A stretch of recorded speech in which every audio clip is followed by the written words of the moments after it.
Nigel, do you feel hard done by after that one? No, without doubt. I thought first half we started the game really well, and then they got on top a little bit, but we still had a lot of good situations. They had a few as well, so okay to get in 0-0 at half time. Much more even in the second half. Went toe to toe with them all over the pitch, and unfortunately just came out on the wrong end of it. And we do feel quite aggrieved with some of the decisions again today, similar to Tuesday. You started well, as you say, almost had the deadlock broken after 6 minutes. Boateng's free kick and Maris's flicked header cannoning back off the bar. You're an inch away from taking the lead, but it's not actually quite running for you, as it isn't at the moment for us. That's the difference. But I thought we started the game very well. They got on top after that. We changed back to our normal shape and dealt with it okay. But they have some very, very strong, powerful players. There's a reason they're up there.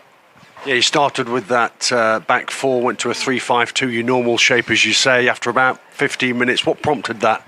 Well, they were just getting on top, and we just thought we need to be a little bit secure. The lad had got in down the right-hand side too many times, so we, didn't quite sit with a 5 today with the personnel we had available, with losing Fraser Blake-Tracy to injury, and Keanu Bacchus as well. So we thought we'd go back to what we played last season a lot with the Diamond, with George Maris, and say early on no problems at all. But they've got some good players who get control of the game.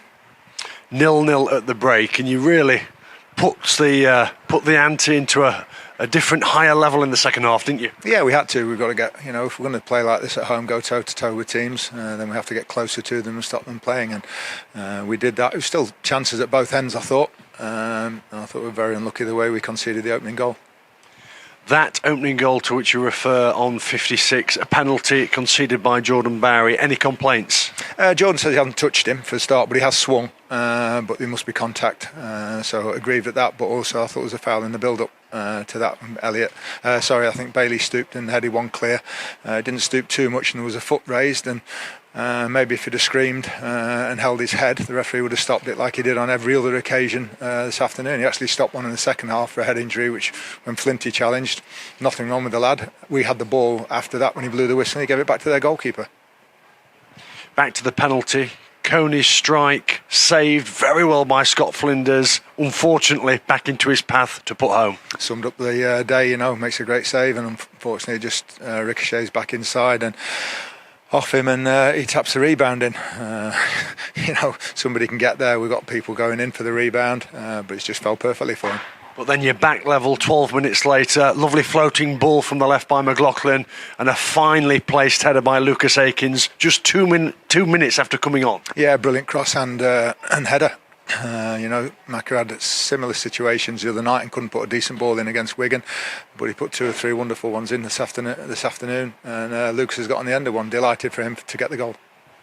Then after that, there was a spell, really, which you could say was match-defining on 85 and 87, because Mansfield had that opportunity to go ahead when Will Evans had a big chance from 8 yards, couldn't hit the target, and then at the other end they go and score the winner. That's it. We had 2, great header from Will that the goalie tipped over, and then one just dribbled wide, which could have won us the game, but we're aggrieved again with the decision in terms of there's a ball, Bailey's just being barged out the way leading up to it, and the referee's not giving it. The assistant on our side gave absolutely nothing all game, and then the lad cuts inside, gets a ricochet and ends up tucking one away.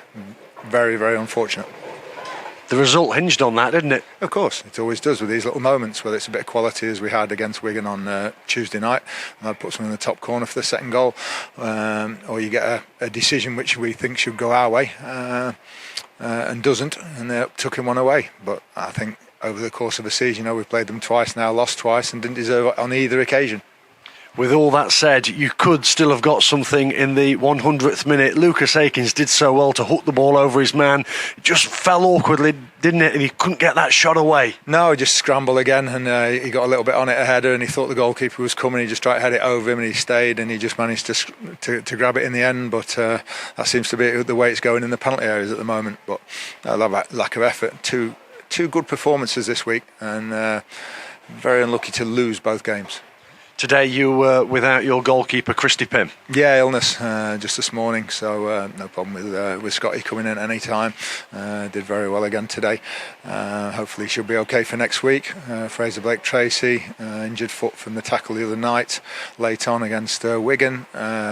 Keanu Backus felt his knee from one of the challenges when he came on. They only came on for 20 minutes and both got injured, unfortunately. That's the reason they were missing. Just thought we'd go with 7 outfield on the bench. You very rarely need a substitute goalkeeper. We had good 7 outfield and we thought we'd need those options today. Thank you.